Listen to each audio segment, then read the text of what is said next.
So I'm Madhavi Desai, and I'm part of the Feminist Collective in Architecture. I'm one of the co-founders, and we are the host for this roundtable. I'm extremely happy to be here. We had thought of this for almost 5 years before we could put it together. And we have invited all the stalwarts who are working on gender in the city from almost all over India. We have had really fruitful discussions, and I'm very happy to say that there was amazing energy in the small group that we have. So I think, the whole idea is to collectively work on this issue, share each other's knowledge, plus maybe collaborate together and collectively try to do something with the government, with the private sector, with real estate players, and with the planning department. It's really a very huge issue and is going to need a lot of work. But I'm very glad that it has begun now. We look at this as just a beginning, and we hope to continue in the future.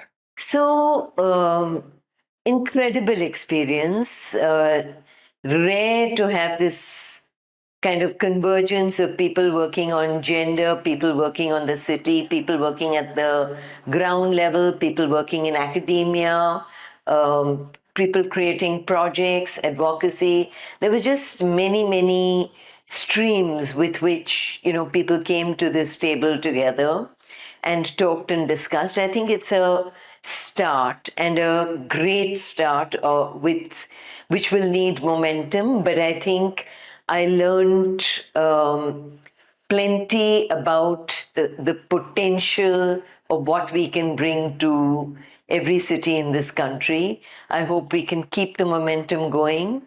Thank you, Akshara. Thank you, FCA, for making this happen.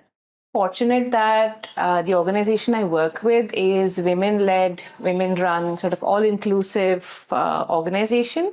And a lot of the work that we do on the ground are also with women. So sometimes I find that we probably take it for granted in terms of how we're able to ensure inclusion. And through our work, which is largely to do with spatial transformations in the public realm and creating spaces of care and community, the work is driven by the women, and also sort of the need for the space comes directly from the women in the community. So we have been fairly successful in creating these spaces where women are able to occupy space which otherwise wasn't possible. In terms of being a part of this conference in Gender in City, what was very refreshing is sort of the multidisciplinary, sort of the interdisciplinary approach that we brought. And I'm very hopeful that this is going to be a very collaborative process moving forward.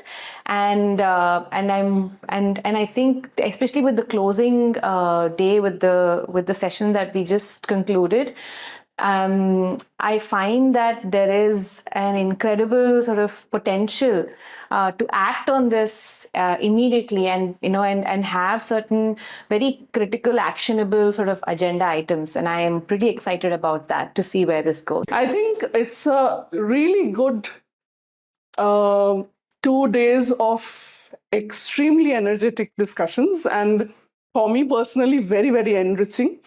But we really need to strategize as actions. This energy that we have, it happens all the while. We go for these gender conferences, and I go to many of them, and we become very energized because there's so much of energy within that room, and you really suck it up, and then you go back to your work. But what happens next is, I think, what we need to really think of very strategically. I'm Shilpa Phadke, and I've been thinking about gender in cities for a very long time. I don't know if I'd say from my line of work exactly, but one of the things that I've seen that has really been transformative in terms of gender outcomes in relation to the urban and to cities is the provision of free public transport in the states of Tamil Nadu, Karnataka, and Delhi. And in many ways, if you look at the reports that have come out of this, and if you look at even the narratives that are coming out from women themselves, just the possibility of walking out of your house without any money in your pocket, getting into a bus or a train or whatever free transport is available, has been deeply transformative. And women are using it not just for work, but they're using it for recreation and pleasure. So I think that the provision of a very, very significant infrastructure like public transport and providing it free for women has been deeply transformative. Part of the problem now is that any kind of endeavor, any kind of initiative is always based on the assumption that you're providing for consumers. I think the single most important thing that needs to change is that people need to be looked at as citizens. That is, that I'm not sure it's about platforms. I think that whether it's about private sector, whether it is organizations, or whether it is government agencies, we need to recognize that people are entitled to good services within a context where cities that are enabling, cities that are livable cities. I will go back to infrastructure. I think the single most important thing in any city is infrastructure. I think that if we can recognize that in order to inhabit a livable city, people need good infrastructure of all kinds. Infrastructure that facilitates movement, infrastructure that facilitates recreation, and certainly one of the things that we've been talking about for a very long time is the lack of public toilets. We are at Safety Pin, and so we have a methodology to safety audits in cities. So I think one thing we're quite clear today is that to address issues of gender equity in cities, we need a wide range of actors, whether it's the private sector, whether it's government, whether it's academia, or whether it's civil society organization, NGOs, and others. And I think the way some of these collaborations have to be done have to be strategic. For example, private sector has particular outcomes that they want. How do you strategically make sure that the work you're doing is linking up to those outcomes? Government, of course, one has to understand that government will do things in a certain way. How do you build those partnerships? Then I think multi-stakeholder partnership, where you have government and academia and civil society and private sector. These are a little more difficult, but I think what needs to be done is to recognize what's in it for me. If everyone comes in and with what's in it for them, if we're able to articulate that in a positive manner, then I think there is more likelihood of partnership which is successful. So I think it's difficult to say a single change, but I think the single thing which needs to be given importance is the work of care. Currently, our cities are not designed for the work of care. They're designed for productive work. So when you design transportation, you'll have a rush hour to get your people to work in the morning and get them back. But once we start prioritizing care and understanding that there's no human being who can go through life without receiving care, and if we begin to prioritize that, the way we design our transport, the way we design our workplaces, the way we design our leisure spaces, everything will be different. And I think then there's much more likelihood of gender equity in the long term. So from my perspective, I think the single most important thing which needs to be done in order to move forward in more gender sensitive design, and then moving forward from there, also looking at gender responsive, gender inclusive cities, one must first redefine what housing means. And redefining this housing, not just from, because most definitions and policy definitions in particular look at housing as a household unit, and that is also owned.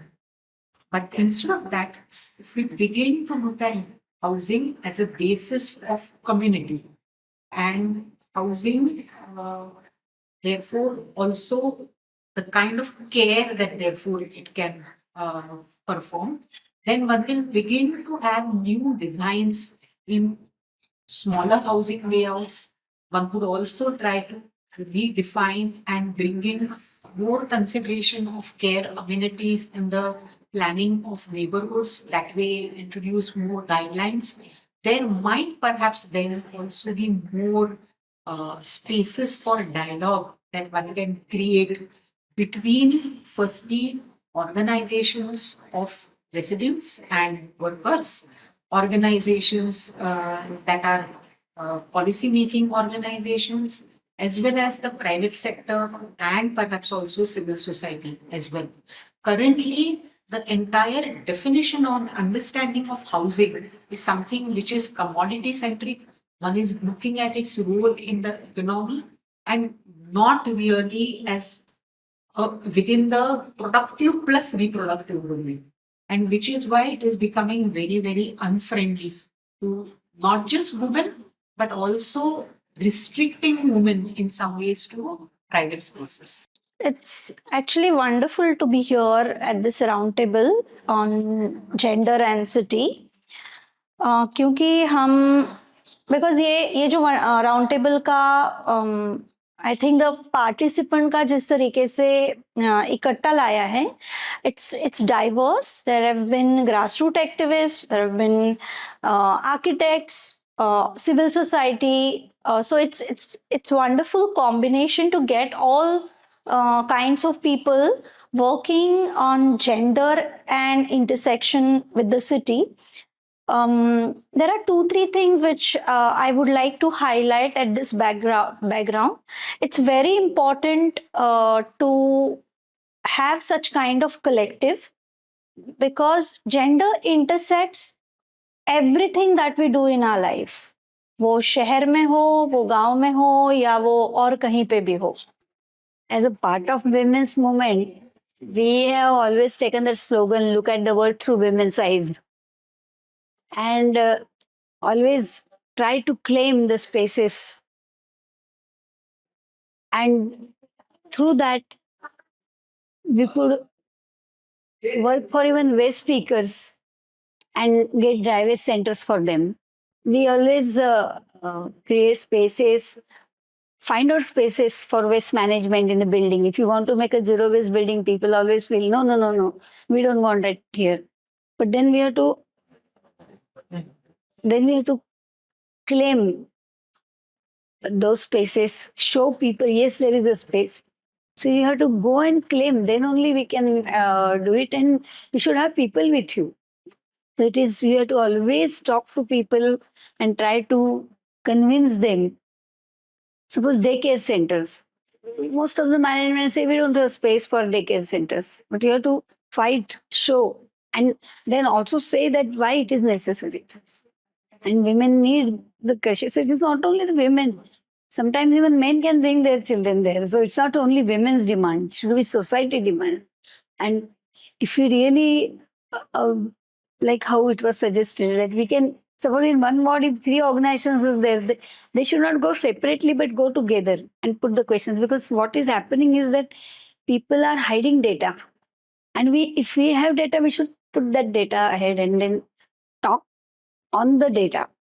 We have to study data, which is actually in the movement, usually the documentation is not done. So we have to also improve on that. And I think should have data, and on the basis of that data, we can claim the spaces. So I think one gender outcome that really changes the way cities can be more gender inclusive is if women and other genders are involved in the governance and management of different aspects of urban life. So whether it is the governance and management of cooperative housing societies, the governance and management of parks, open spaces, public spaces. I think women's participation and women's leadership really makes that change, those on-ground shifts that we can see to really bringing gender outcomes and inclusivity of all genders into public space. In terms of what can be done, I think roundtables like this and platforms like this that Akshara has facilitated really help bring different voices together. And that's actually what's needed today. And I think the team has done a fantastic job of getting different voices together, especially from the architecture world and from civil society. But to get more maybe bureaucrats involved, private sector involved, maybe opening up these discussions to women from sectors like this, and finding those women, because women, there are feminists across across sectors, but how do we find them, bring them together? And I think Akshara is really well placed to take on the role to bring those different voices together. There's a lot of talk about climate and how climate is impacting the urban and especially the urban poor. And some of the work that Yuva has done recently is looking at creating nature-based solutions in urban poor settlements or bastis or resettlement colonies. And I think some of the successes that we are seeing in some of these placemaking initiatives, while they start as nature-based solutions, they become placemaking safe spaces for women and children only because women are involved right from conception to the maintenance and management of it. And I feel as we are moving forward and trying to create climate just spaces within cities, create climate inclusive spaces, I think the participation of women we have found to be really the key to ensuring that the outcomes of climate are gender neutral in that sense, so that women have a greater say in the participation of their community in, the maintenance and management of community spaces within their communities. I would really like to congratulate Akshara and the whole team for organizing this and bringing so many people together. It was a great experience in just knowledge sharing and talking to each other and bringing up some ideas that a lot of people have had but not been shared. So throughout our work of conducting walks and audits, doing advocacy on pedestrian rights and walkability in the city, we have also come across a lot of issues that are very, very specific to women, which it is very difficult to actually translate, or which are overlooked at a lot of times, simple things like how safe a street feels because of very variable factors and all. Those just don't come out, and I think a big takeaway for our organization at least would be that we look at a lot more things from a gender lens and implement that within our standard operating procedures so that nothing is missed out on.